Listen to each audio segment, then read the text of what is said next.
पारायण करण्यासाठी सर्वात पवित्र काळ कोणता असेल तर तो आहे श्रावण महिना। येत्या 13 ऑगस्टपासून या पवित्र श्रावणाची सुरुवात होत आहे।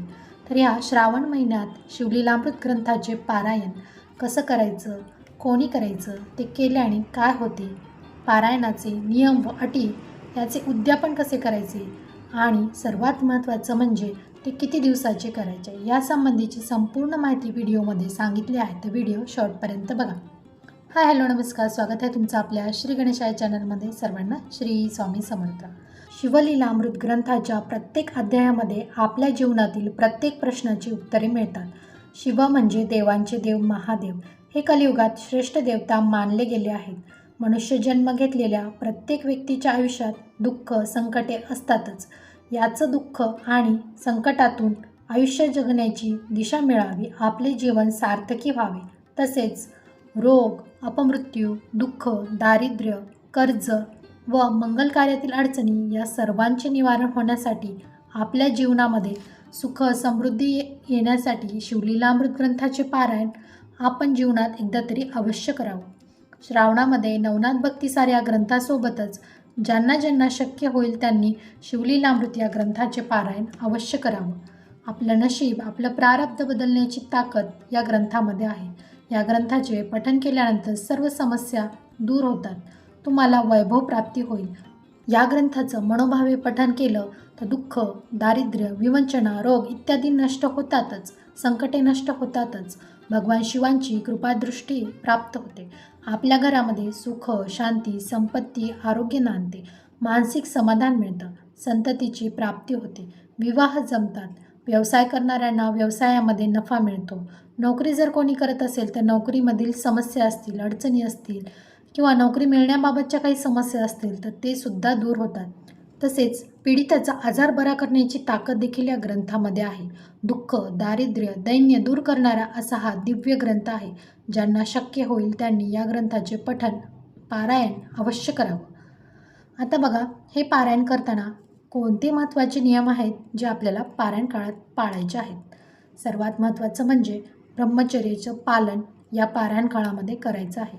त्याचबरोबर मांसाहार करायचा नाही, परान्न घ्यायचं नाही, म्हणजेच बाहेरचं काहीच खायचं नाही, आपल्या घरातीलच जेवण आणि सात्विक जेवण आपल्याला करायचं आहे। झोपताना चटई किंवा घोंगडीवर झोपावं, गादीवर झोपू नये। आता ज्यांना काही पाठीचे किंवा मणक्याचे आजार असतील, काही दुखणं असेल तर त्यांनी हा नियम नाही पाळला तरी चालेल। ह्या अगदी साधे सोपे नियम आहेत। तर बऱ्याच वेळेस काय होतं की पारायण करायचं म्हटलं की त्याचे नियम आणि अटी बघूनच आपण यांना जास्त घाबरत असतो। तर बघा, याचे अगदी साधे सोपे नियम अटी आहेत आणि हे सर्व नियम अटी प्रत्येक पारायणालाच लागू पडतात आणि ते योग्य देखील आहेत। कारण बघा, नियम अटी घातल्यामुळे आपली जी मानसिक स्थिती आहे ती मजबूत होते, आपली इच्छाशक्ती वाढते आणि पारायण पूर्ण करण्यासाठी आपल्याला जी इच्छाशक्ती, मनोबळ लागतं ते यातूनच आपल्याला मिळत असतं आणि आपलं जे लक्ष आहे ते वाचनाकडे केंद्रित होण्यासाठी हे नियम अटी घालून दिलेले असतात। तर या शिवलीलामृत ग्रंथाच्या पारायणाची सुरुवात शक्यतो सोमवारीच केली जाते, पण जर शक्य नसेल तर तुम्ही इतर कुठल्याही दिवशी या पारायणाची सुरुवात करू शकता, कारण श्रावण महिन्यातील प्रत्येक दिवस हा शुभ मानला जातो। तर ज्या दिवशी पारायणाची सुरुवात करणार आहात त्या दिवशी लवकर उठून स्नान करून स्वच्छ मनाने, स्वच्छ शरीराने आपल्याला पारायणाची सुरुवात करायची आहे। शक्य झाले तर पांढरे वस्त्र परिधान करून आपण पारायणास सुरुवात करावी, शक्य नसेल तर काहीच हरकत नाही, किंवा मग तुम्ही फक्त पारायण काळामध्ये तेवढ्या वेळेपुरते पांढरे वस्त्र परिधान करू शकता। आणि त्यानंतर दुसरी गोष्ट म्हणजे पारायण काळात उपवास केला जातो का, तर बघा, हे सर्वस्वी तुमच्यावर आहे। जर तुम्हाला पारायण काळात उपवास करायचा असेल तर तुम्ही नक्कीच करू शकता, शक्य नसेल तर काहीच हरकत नाही। आणि जर पारायणाची सुरुवात जर तुम्ही सोमवारी करणार असाल तर नेहमीप्रमाणे श्रावणामधील सोमवार हा आपल्याला उपवास असतोच, तो दिवसभर आपण उपवास धरत असतो आणि दुसऱ्या दिवशी उपवास सोडायचा। परंतु जर 7 दिवस तुम्ही हे पारायण करणार असाल तर साधारणतः पारायण जर सुरू असेल तर 7ही दिवस उपवास करण्याची गरज नाही। आणि जर तुम्हाला उपवास करायचा असेल तर तुमची इच्छा। त्यानंतर दुसरी गोष्ट म्हणजे हे पारायण कोण करू शकतं, तर बघा, स्त्री पुरुष कोणीही हे पारायण करू शकतात। त्याचबरोबर जर गर्भवती स्त्रिया हे पारायण करणार असतील तर त्यासुद्धा हे पारायण करू शकता। फक्त तुमच्या तब्येतीची काळजी घेऊनच या गोष्टी कराव्या. जर तुम्हाला खाली बसणे शक्य होत नसेल तर मग तुम्ही खुर्ची घेऊन त्यावरती बसून देखील पारायण करू शकता. अशा प्रकारे कोणीही हे पारायण करू शकतं. जर स्त्रिया हे पारायण करणार असतील तर मग त्यांनी फक्त आपल्या मासिक धर्माचे तारखा बघूनच या पारायणाची सुरुवात करावी. मासिक धर्म झाल्यानंतर या पारायणाची सुरुवात करावी किंवा त्याआधी तुम्ही पारायणास सुरुवात करू शकता. आणि यदाकदाचित समजा जर पारायण काळात जर मासिक धर्म आला तर मग तुम्ही घरातील इतर कोणाकडूनही पारायण वाचन करून घेऊ शकता. तर अशा प्रकारे आपल्याला हे पारायण करायचं आहे. आता पारायण कुठल्या दिवशी करायचं तर बघा, सोमवारी शक्यतो या पारायणाची सुरुवात करावी. जर शक्य नसेल तर श्रावणातील कुठल्याही दिवशी तुम्ही पारायणास सुरुवात करू शकता. आता हे पारायण किती दिवसांचे करावे तर बघा, कुणी 1 दिवसाचं, कुणी 5 दिवसाचं, कुणी 7 दिवसाचं, तर कुणी 15 दिवसाचं पारायण सुद्धा करतं. आता 1 दिवसीय पारायण करणार असाल तर मग तुम्ही सोमवारी हे पारायण करावं. संपूर्ण 1 दिवसामध्ये आपल्याला 1 ते 15 अध्याय वाचायचे आहेत आणि एक पारायण पूर्ण करायचं आहे. तर तो एक पारायण होतो. आणि बघा, या वाचनाला भरपूर वेळ लागतो, म्हणजे संपूर्ण दिवस या वाचनामध्ये जाऊ शकतो, कारण यातील अध्याय भरपूर मोठे आहेत. त्यामुळे जर शक्य असेल तरच तुम्ही 1 दिवसीय पारायण करा. शक्य नसेल तर मग तुम्ही 5 दिवसाचे, 7 दिवसाचे किंवा 15 दिवसाचे पारायणसुद्धा करू शकता. तर आता तुम्ही 5 दिवसीय पारायण करणार असाल तर मग रोज 3-3 अध्याय असे तुम्हाला 5 दिवस घ्यायचे आहेत. म्हणजे तुमचे 15 अध्याय पूर्ण वाचन होतील आणि तुमचं एक पारायण होईल. त्यानंतर जर तुम्ही 7 दिवसाचं पारायण करणार असाल तर मग रोज 2 याप्रमाणे 6 दिवसांमध्ये 12 अध्याय आणि शेवटच्या दिवशी तुम्हाला 3 अध्याय वाचायचे आहेत. असे मिळून 15 अध्यायाचं पठण करायचं आहे.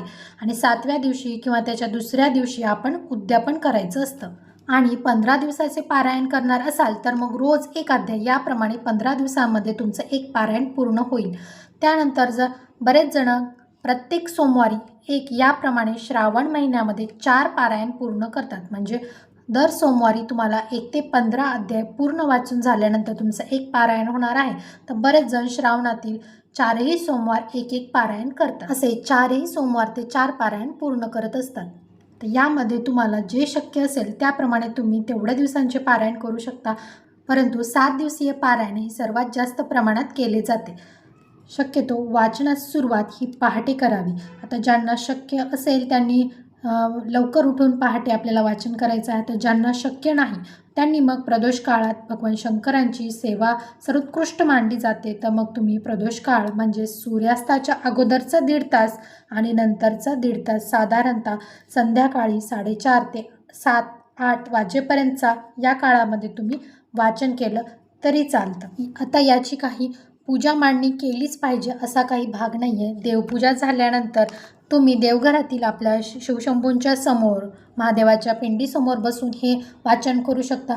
किंवा जर तुम्हाला इच्छाच असेल तर मग तुम्ही वेगळी मांडणी देखील करू शकता. त्यासाठी तुम्ही मग भगवान शंकरांचा फोटो घ्या किंवा मग शिवलिंग घ्या. आता इथे बघा, भगवान शंकरांना हळदी कुंकू वाहिले जात नाही. तर त्यांना अष्टगंध, चंदन, भस्म लावावं किंवा पांढरा गंध लावायचा आहे. भगवान शंकरांना पांढरी फुलं वाहिली जातात, बेलपत्र वाहावीत. आपलं स्नान झाल्यानंतर ज्यावेळी आपण पारायणाला बसू त्यावेळी स्वतःच्या कपाळाला देखील आपल्याला भस्म लावायचं आहे. तर यासाठी देवपूजा झाल्यानंतर लगेच तुम्ही पारायणाची सुरुवात करू शकता. किंवा जर पूजा मांडणी करायची असेल तर इथे थोडक्यात माहिती मी सांगते. तर पूजा मांडणी करायची असेल तर देवपूजा झाल्यानंतरच लगेच पूजा मांडणी करायला घ्या. ज्या ठिकाणी तुम्ही पूजा मांडणी करणार असाल ती जागा स्वच्छ करून घ्यायची आहे. त्यानंतर तिथे आपल्याला गोमूत्र शिंपडून घ्यायचं आहे, रांगोळी काढायची आहे. त्यासाठी पाट किंवा चौरंग घ्यावा, त्यावरती शुभ्र पांढरे वस्त्र अंथरावे. त्यानंतर शुद्ध तुपाचा दिवा लावून घ्यायचा आहे. दिव्याचे पूजन करावे. दिव्याला हळदी, कुंकू, अक्षदा, फुलं अर्पण करावी. अग्निदेवतेच्या साक्षीने आपण प्रत्येक पूजन करत असतो, त्यामुळे सर्वात आधी दिव्याची पूजा करून घ्यावी. त्यानंतर आपल्याला गणपती बाप्पाचे पूजन करायचे आहे. त्यासाठी तुम्ही देवघरातील गणपती बाप्पांची मूर्ती घेऊ शकता किंवा मग गणपती स्वरूप सुपारी देखील इथे घेऊ शकता. तर इथे आपल्याला प्रथम पाण्याने, त्यानंतर पंचामृताने, त्यानंतर पुन्हा एकदा पाण्याने स्वच्छ गणपती बाप्पांना स्नान घालून घ्यायचं आहे. ती सुपारी स्वच्छ पुसून किंवा मूर्ती असेल तर ती स्वच्छ पुसून आपल्याला चौरंगावरती थोडेसे तांदूळ किंवा अक्षदा ठेवून त्यावरती आपल्याला हळदी कुंकू व्हायचं आहे आणि त्यावर गणपती बाप्पांची स्थापना करायची आहे.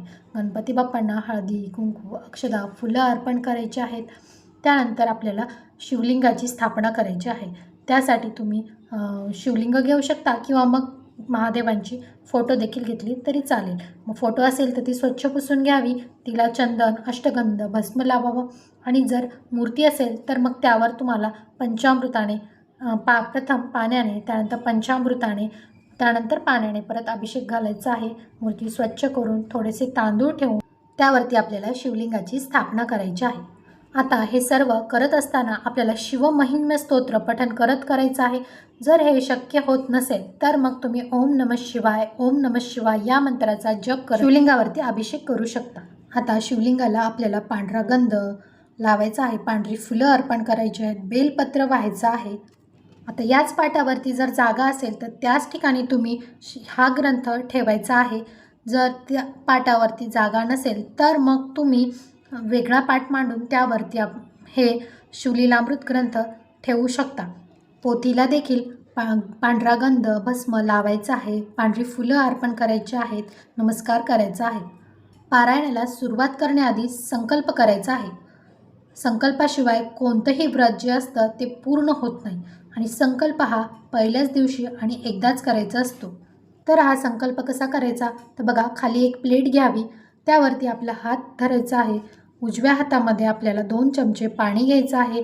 त्यामध्ये आपल्याला अक्षदा, हळदी, कुंकू, फूल घ्यायचं आहे. आपल्या मनातील इच्छा की ज्या कारणासाठी किंवा ज्या इच्छेसाठी आपण हे पारायण करत आहोत ती बोलावी. भगवान शिवांना प्रार्थना करायची आहे की हे कैलासनाथा, या इच्छेसाठी मी हे पारायण करत आहे, तर माझ्याकडून ही सेवा निर्विघ्नपणे करून घ्यावी आणि मला फलप्राप्ती द्यावी, अशी विनम्र प्रार्थना करायची. आणि आपल्या हातातील जे पाणी आहे ते खाली तामणामध्ये सोडून द्यायचं. त्यावरून परत 2 चमचे आपल्याला पाणी टाकून घ्यायचं आहे. अशा प्रकारे आपल्याला हे पारायणास संकल्प घ्यायचा आहे. त्यानंतर वाचनास सुरुवात करायची आहे. त्यानंतर वाचन झाल्यानंतर रोज जे काही आपल्या घरामध्ये अन्न शिजतं त्याचा नैवेद्य तुम्ही दाखवू शकता किंवा मग रोज तुम्ही साखरेचा, खडीसाखरेचा, दूध साखरेचा, दही भाताचा नैवेद्य दाखवला तरी चालेल. मग शेवटच्या दिवशी तुम्ही खिरीचा, काहीतरी गोडाचा पदार्थ करून दाखवू शकता. आणि त्यानंतर आपल्याला आरती करायची आहे. प्रथम गणपती बाप्पाची आरती करावी, त्यानंतर शिवशंकरांची आरती करावी. तर अशा प्रकारे आपल्याला हे पारायण करायचं आहे. आणि शेवटच्या दिवशी मग उद्यापन करायचं आहे.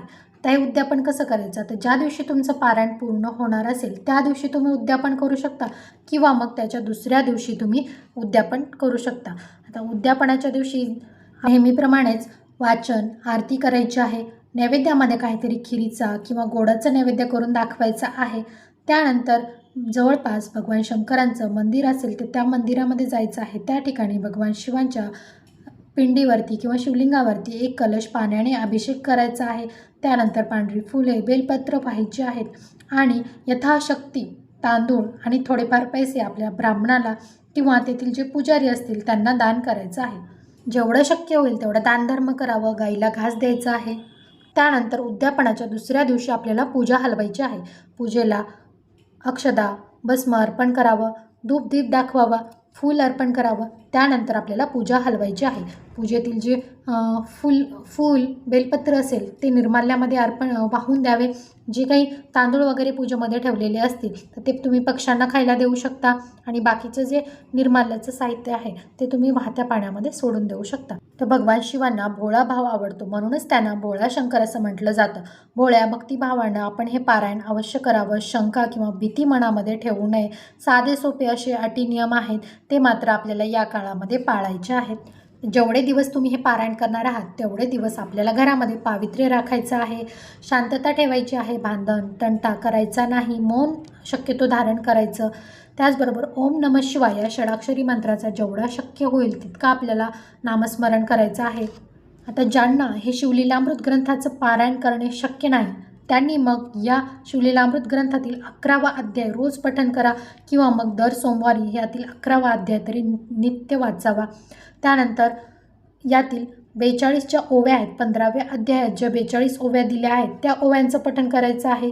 एक माळ महामृत्युंजय मंत्राची करावी किंवा मग तुम्ही ओम नमः शिवाय या मंत्राचा जाप देखील करू शकता. हे पारायण केल्यानंतर नक्कीच तुम्हाला अनुभव येईल, दुर्भाग्य दूर होईल, अडीअडचणी असतील त्यांचं निवारण होईल, वैभव प्राप्ती होईल. माहिती आवडली असेल तर व्हिडिओला लाईक, शेअर आणि अशाच धार्मिक व भक्तिमय माहितीसाठी आपल्या श्री गणेशा या चॅनलला नक्की सबस्क्राईब करा. श्री स्वामी समर्थ.